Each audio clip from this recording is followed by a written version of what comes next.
How would you like to take your storytelling skills to the next level? In this video, I take you behind the scenes where I interview Hannah Conway on the Rustic Songbird Podcast, and we talk about how to be better at storytelling and also how to develop your characters in your writing.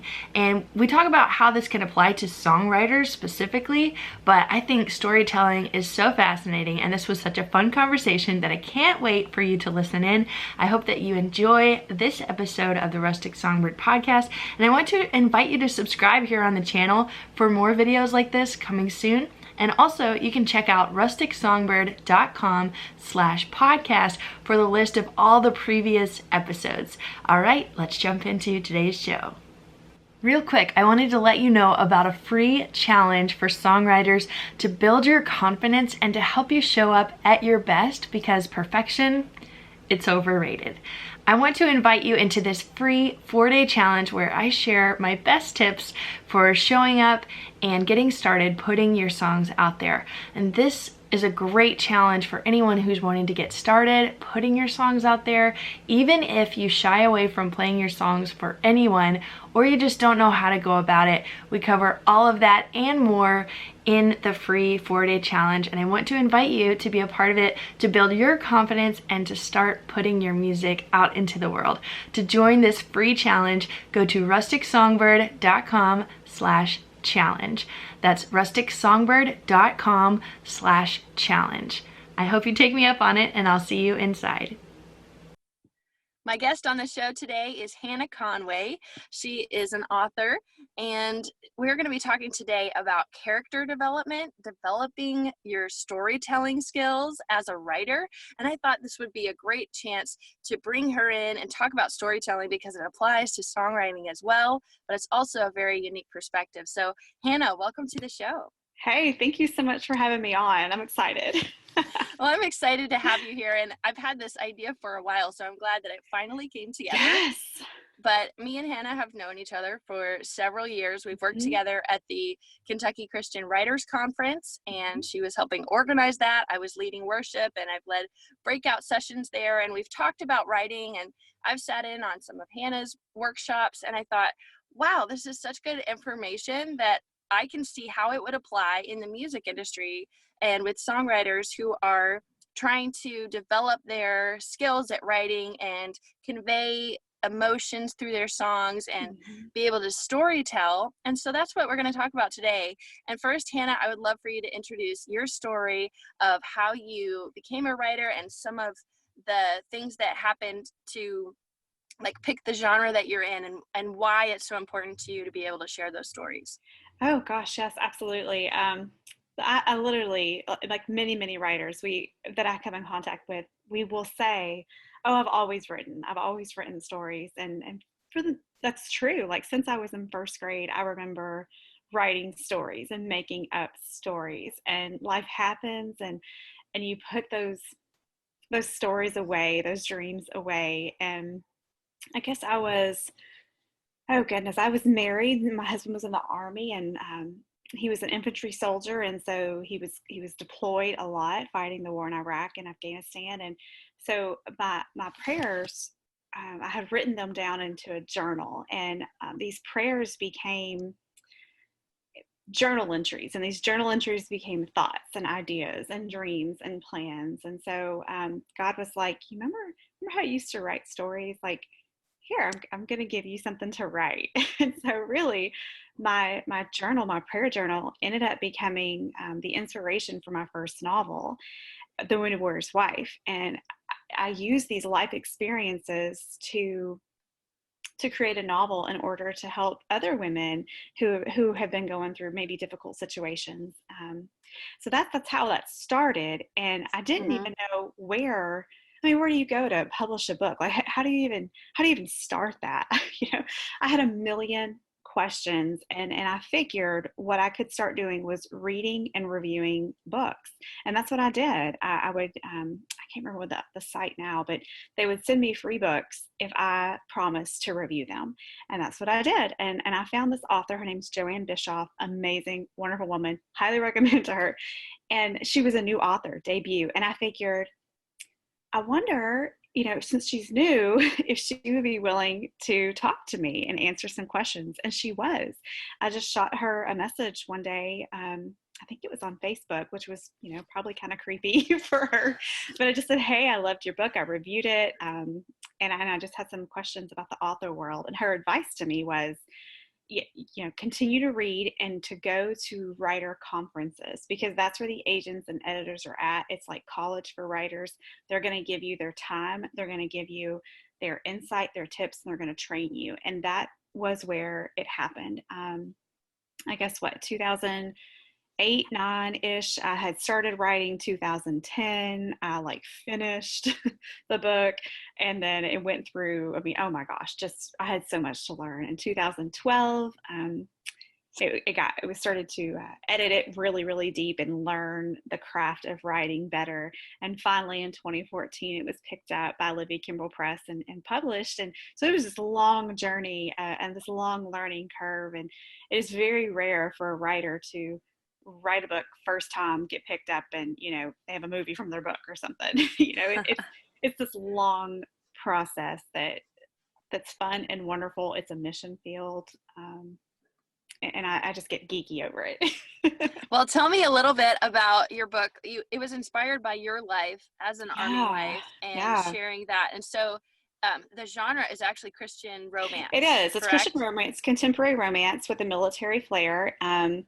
And that genre to me, it's important for so many reasons. First of all, because the world has such a warped view of what romance is.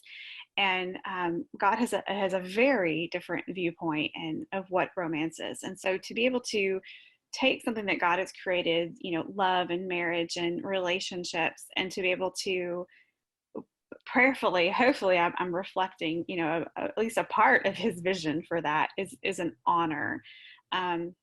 But that is the genre that I'm in right now. And I can branch out later. I'm actually working on a new one, but it was one that I related most to, that spoke to me, and that I knew that my friends that I were with in that moment were struggling in their marriages and their relationships. And writing was very therapeutic for me. It was very healing. It allowed me to confront issues that I was afraid to confront. That was even things that I was afraid to say that maybe I couldn't say out loud, but I could say in a story that my characters could say to each other. And that, to me, I know I'm not the only one. I know that there are other women that need that. And over and over, I've had just countless of messages saying, thank you for writing that. Thank you for saying that. Wow, that was so raw. That was so honest. And it was, but I'm going to tell you what, it was one of the hardest books to write, because I was so close to it. That was my world. Those are the things that I was seeing. These were the things that I was afraid to say out loud, and even just my own faith questions to wrestle with. Okay, God is good, but there's just all this death and destruction. Okay, yes, God is good, but I'm struggling in my marriage. Like, God is good, and so just to reconcile my definition of what good is versus what God's version of what good is. And even just exploring redemption. And I love that about stories and songs and just writing. The world screams for redemption. And so to be able to write a story where your characters, you get to watch them be redeemed and tell that story, it's something it's just so real and touches me at just a level that I can't even explain. It's just very human. And so every story ever told is truly about redemption in some way, some capacity. And I love that. And being an author and being in the genre that I'm in, I get to tell that a lot, restoring relationships. I love that you're using your story in your writing. And like you said, it's so therapeutic to be able to write down your own experiences and even those questions and those thoughts that are hard to say out loud for some reason. Putting them on paper or writing them out is a way to express it that doesn't seem, it separates you from it. It's on the paper now. It's not in your head. It's not me. It's right. It's like you can take it out and look at it and start to to confront it, to deal with it, to process it, to explore it, all of those things, and to me that has just been so therapeutic. It's been Mm-hmm. it's good. It's good for everyone to be able to read and listen to songs and read poetry, and to get that experience, to know that my thoughts, my problems, my worries are valid, they're real, and look, God can still work through them, and He Mm-hmm. is. So Yes, and I've also noticed that as writers, we're often readers yes. as well. Like, we want to be connecting with other people's work, and we find things that we like in different songs and poems and books. And we're collectively expressing like our own perspective of all those things that have poured into us. And so, what were some things that helped you when you were starting writing? Like, what type of resources did you look into? You mentioned the conferences and just talking to Right. people and asking questions, but what are some of the things that you were putting in at the time when you were writing? So writing craft books are and still are just something, an amazing resource for any author, any writer at all. And I would recommend James Scott Bell. He is an amazing author, amazing teacher on the craft of writing. He goes into character development and even plot and structure, and the tension that needs to exist in stories. And he really has a good grasp on that. So highly recommend him. I was constantly, eating and drinking his books.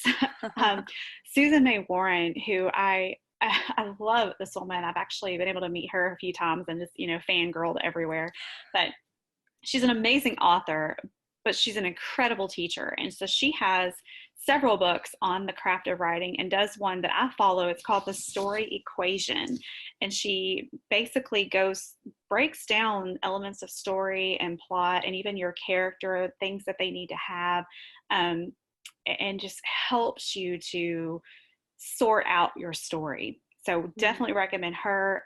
Jeff Gerke has an excellent one on the first 50 pages of your novel, and he just makes you think of visually.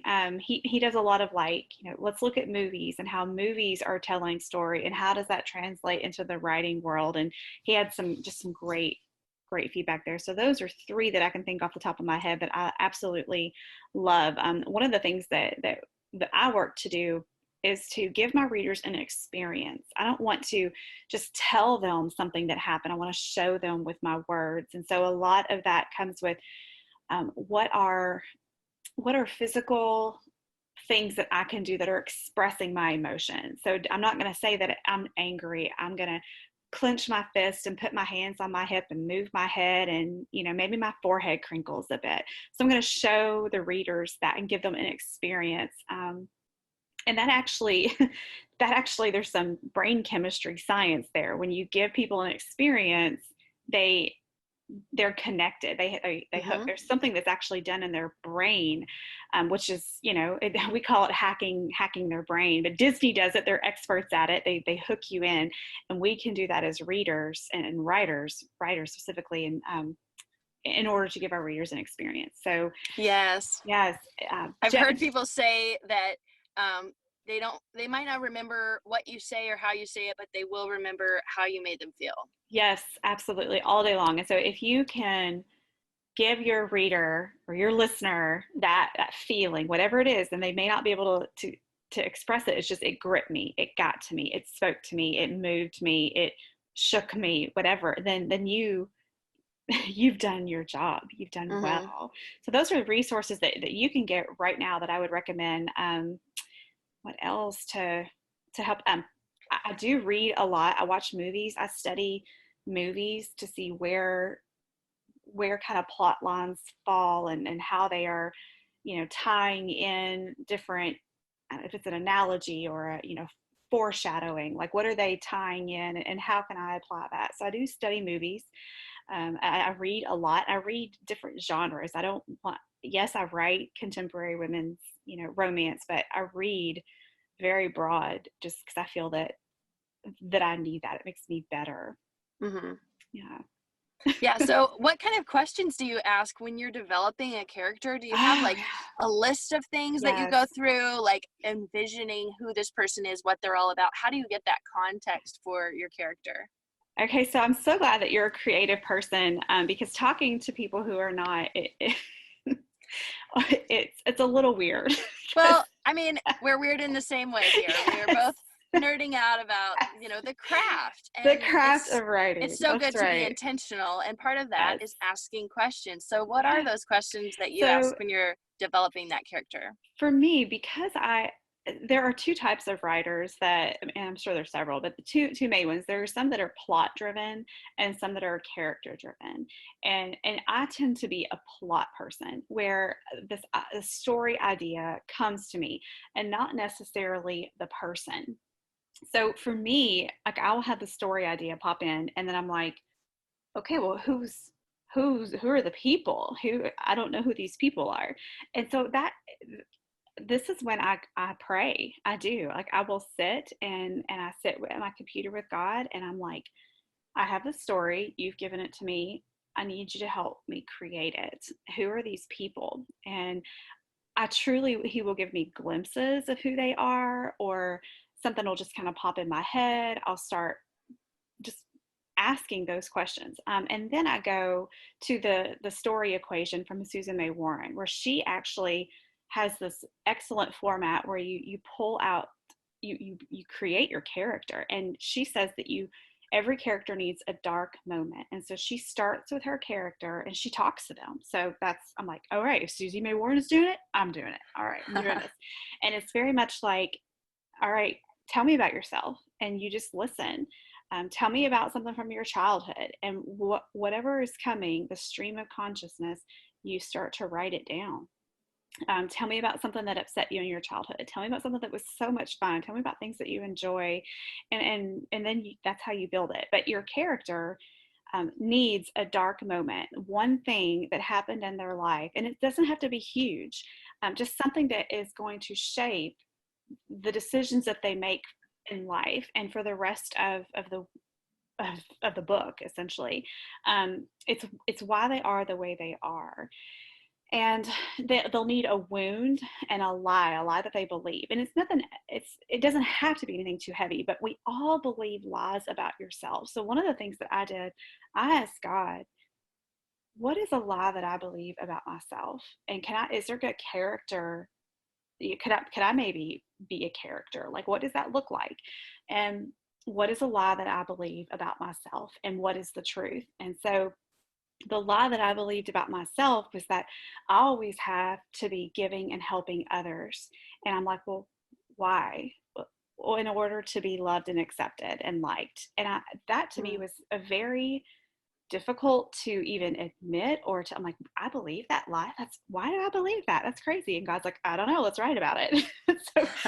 So like we start doing that. And so I'm able to take, what is my character's lie, and how is that going to impact the decisions that they make in their life, and what truth are they going to have to face, and are they going to fail at that truth first, and then is God going to help them achieve, the real truth?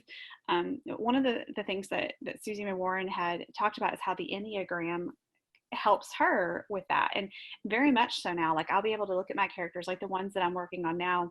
I'll go and look at the Enneagram or even the Myers-Briggs and say, Mm-hmm. here's some personality traits, and here are some ways that they can act when they're stressed. Here's ways that they can act, if they're angry or happy. Here's maybe some career choices. And you kind of have this framework, and then you start piecing in the other pieces. If I have someone who's an introvert, they're probably not going to be an event planner, Mm-hmm.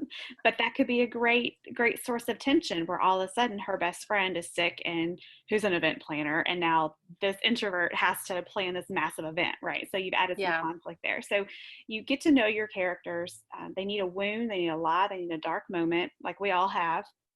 Use Myers-Briggs and the Enneagram even to help you out, help you develop those characters, and then start to give conflict to those. Like, put them at odds, put them in situations that are going to be Mm-hmm. stressful, and explore how they react. But yeah, does that help? Does that answer? That's a question. Yes, that is brilliant. I love using the Enneagram because it's already a structure Mm-hmm. that has been tested, and if it's not your natural tendency or it's not your personality, it's a window into how other people feel and how Yes. that changes what they do. And Mm-hmm. so if you can keep them, you know, keep them consistent with that, you can Yes. know, well, okay, they're this number, so they're not going to do this, but they might do this. They'd be That's more likely to right. do this. And so I think that's really interesting. I've been learning a lot about my own personality that helps Mm-hmm. me understand myself and how I see the world. And I'm an Enneagram 2. What's your number? I'm Are a you a 2? 2. I'm a 2. That's why we're friends. Yes, Because that's we're right. both helpers. Yes. And I just want to help everyone. And Yes. so that's so funny because as I'm learning more about myself, I'm like, yep, that totally makes sense. And you can look up resources online. Yeah. If someone listening hasn't taken the Enneagram test, I recommend it. I think it's really a neat window into your own personality. It's a quick test, but it's really accurate. So It I is. think It's very accurate, and it's so good to help with characters and to even just sit and think about me, because every great story, every song, every poem, like there's just a good story has tension, a good story has conflict.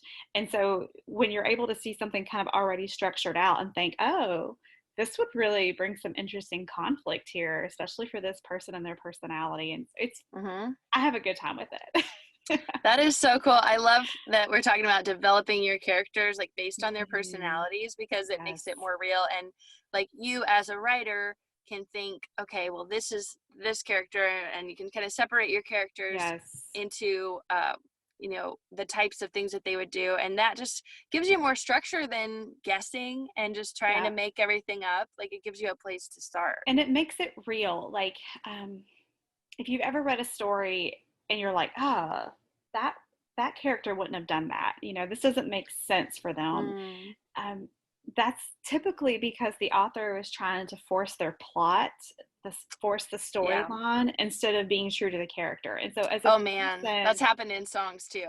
I've heard songs where it starts out one way and you're like, really, how did you get that from because the author had their own motives. And I know that sounds kind of strange for anyone who's not in the writing world, but truly I will be writing a story and I have my own, like I know where I want this to go, and then my character will do something that I'm like, wait a second, that doesn't follow my plot line. And that's a good indicator, because that means that I'm writing my character the way that they should be written, the way that they are, and I'm not forcing my own, you know. And it's funny because my family will be like, but you made them do that. Kind of, you know, kind of. I know it's weird, but it's okay. Well, I love that comes into the storytelling part of like developing your characters, but also like I know I do this in songwriting. I ask questions about how they're feeling, about what they want out of life, like different things that help the listener connect with the meaning of the song. And so if you're writing and you're thinking more about, like, you've already got the character ideas, but like how they say things, what they're feeling, what are some questions that you ask yourself to really dig into the emotion behind that?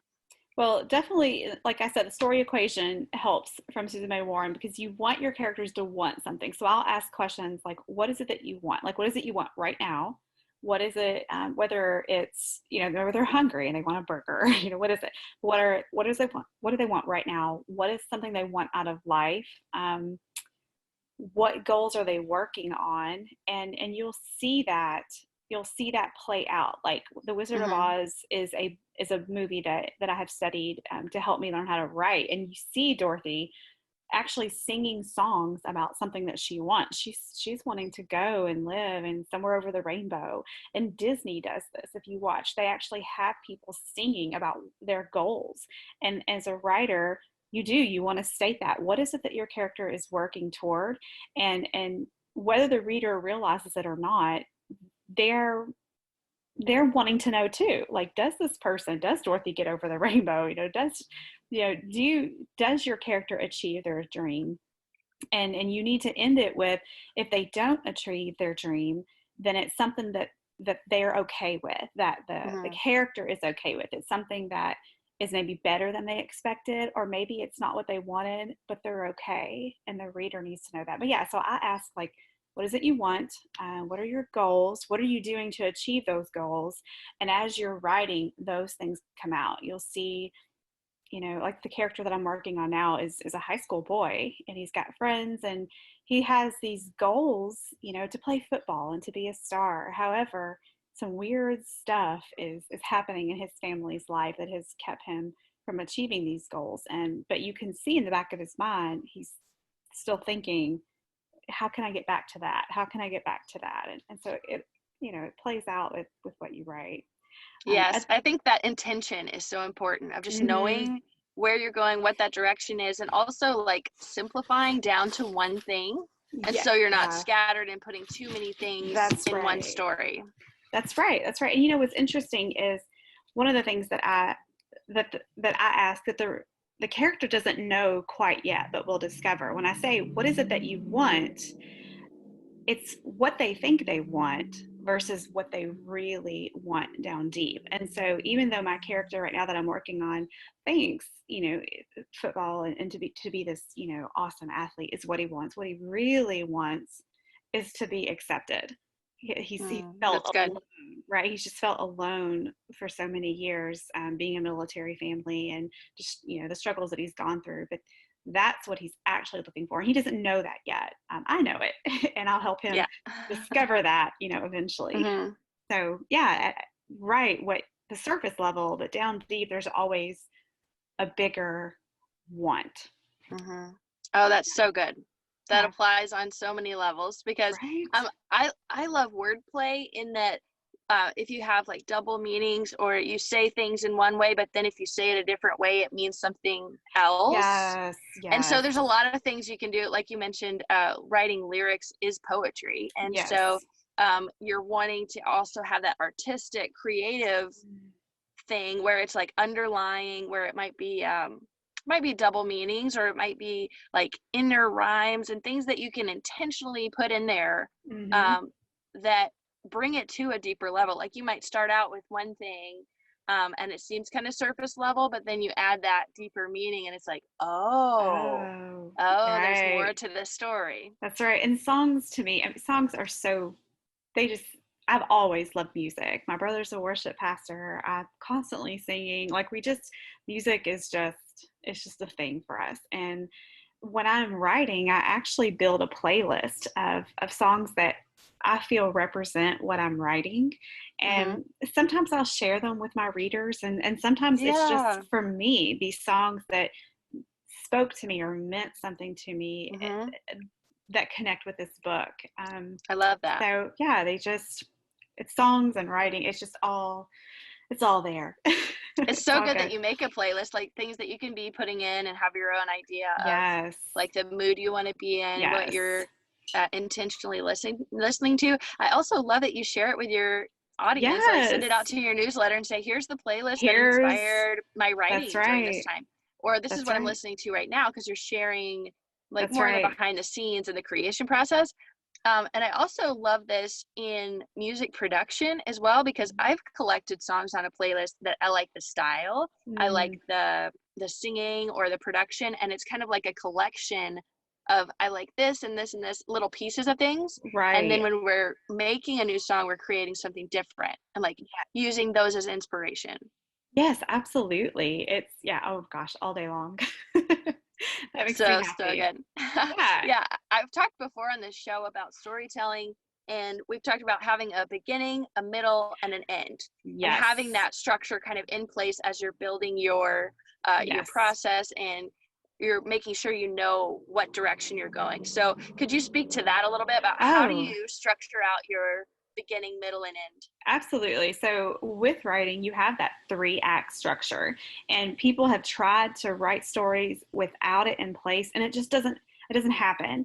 And I truly believe that to me, it's the gospel. You have the beginning, the middle, the end. You have Mm. the story of in the beginning, and then something goes wrong, and then we're working to fix it, but we can't fix it on our own.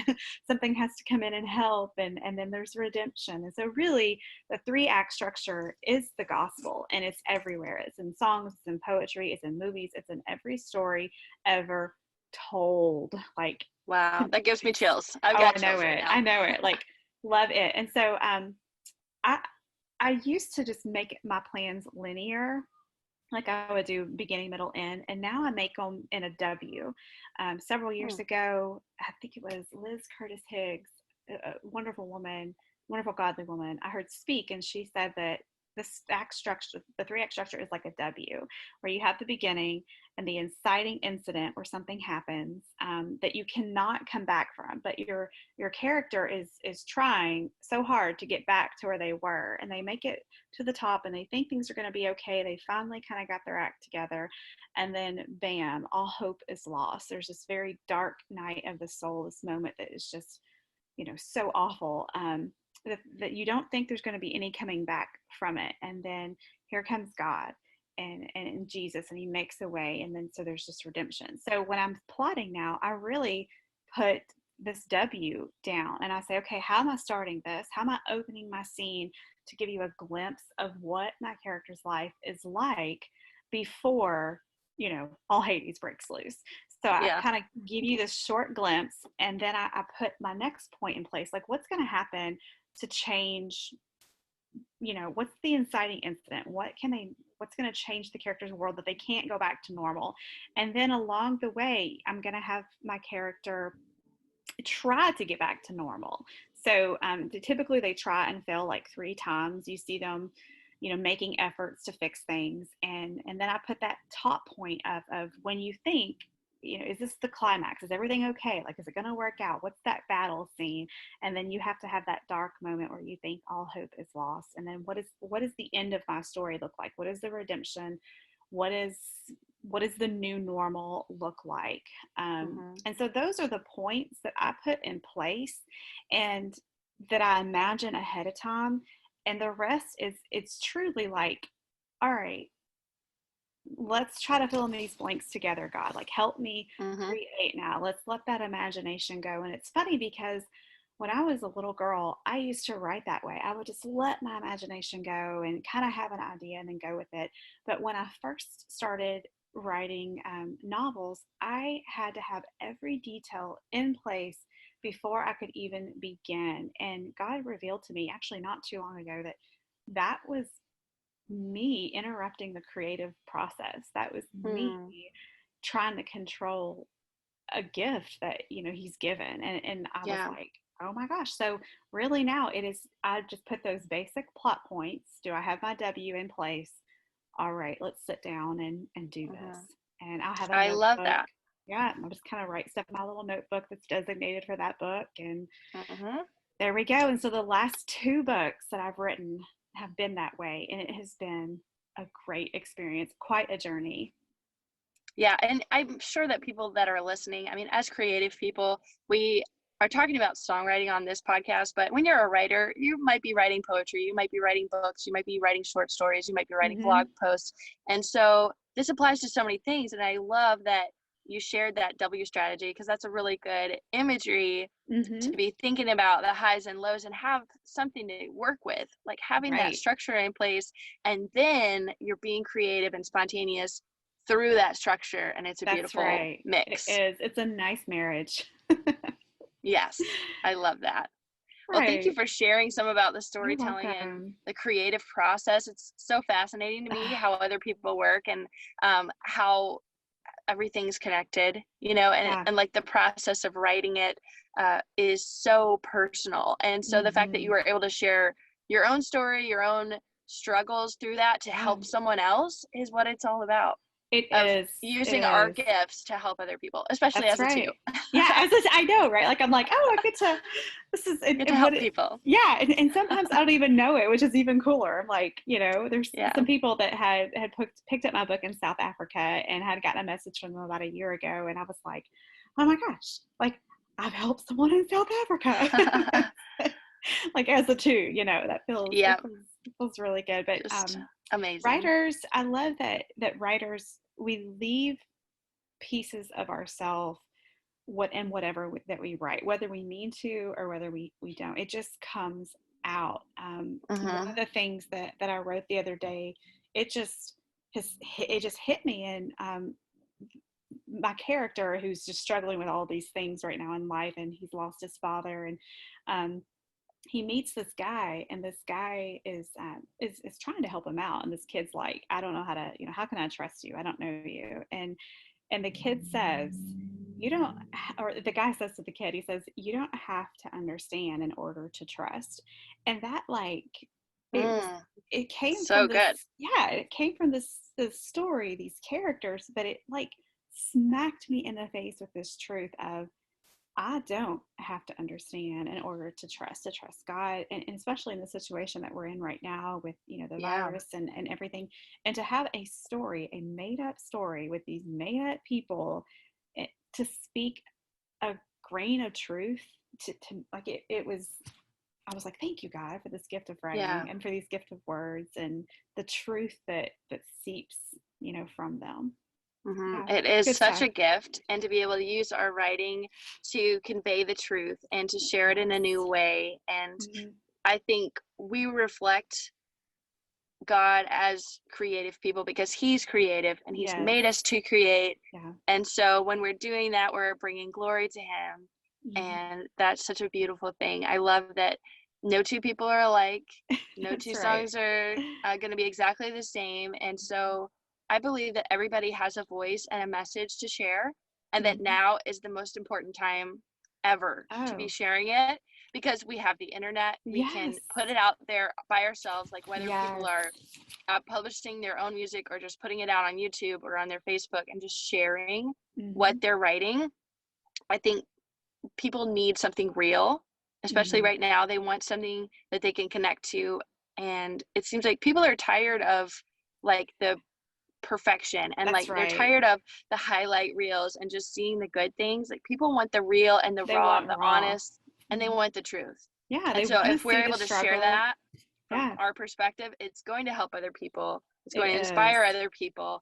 And you might not even see the effects of it I know. later on, but what you're putting into place right now will help other people and will connect with other people. So before we wrap up, share some encouragement with writers who are just getting started and wanting to put their writing out there. Oh, goodness. Encouragement. I would say don't stop. Don't stop.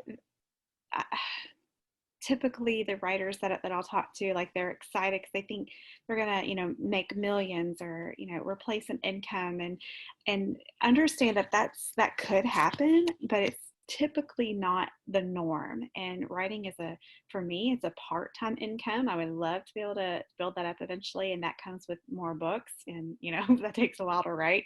But know that if you're looking for it to replace an income, that might not be your thing. Um, but if you're looking for a mission field that people are hungry to listen for, like you were saying, the raw, the real, the struggle, the overcomer, the perseverance, then write and get your words out there and don't stop. God used words to create the world. He spoke everything into existence, and so to even allow us to use words, I truly feel that it's one of the highest forms of honor. So write and don't stop, and read books on the craft of writing, and don't think that you're too good to have your work edited. We need each other. Iron sharpens irons. We need editors. We need people to tell us that, hey, this is wrong. So don't be afraid to get your work torn up. I don't know if that's very encouraging. I hope that's encouraging, but be coachable. Don't stop, and just write. Could you share with the listeners how they can get connected with you online, how they can read your books and see what you're doing Yeah. and putting out into the world? Absolutely. You can find me at hannahrconway.com. I'm on Instagram under author Hannah Conway, Facebook, Hannah Conway, author. I love my Facebook group. We have a lot of fun there. So hang out with me there. My books are on Amazon, iTunes, all of that. But yeah, Hannah R. Conway. And that's where you can find me and see kind of what I'm up to. Right now, we're just the process of waiting is, you finish a book. I turned one in September. And so right now my agent is shopping to publishers and it's just a waiting game. So while I wait, I'm writing another book. and that's kind of how this goes. Yeah. That's awesome. Thank you for sharing your story today and sharing some great tips for writers. I appreciate you being on the show. I've had a great time. Thank you so much for having me, Lydia. All right. Bye, girl.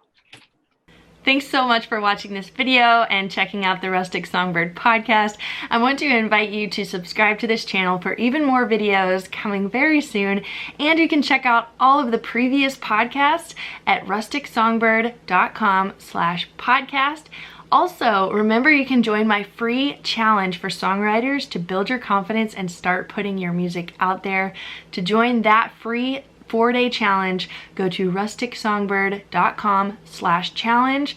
I know you'll enjoy it, so make sure to sign up and start getting those emails from me in your inbox to help you boost your confidence and get started putting your music out into the world.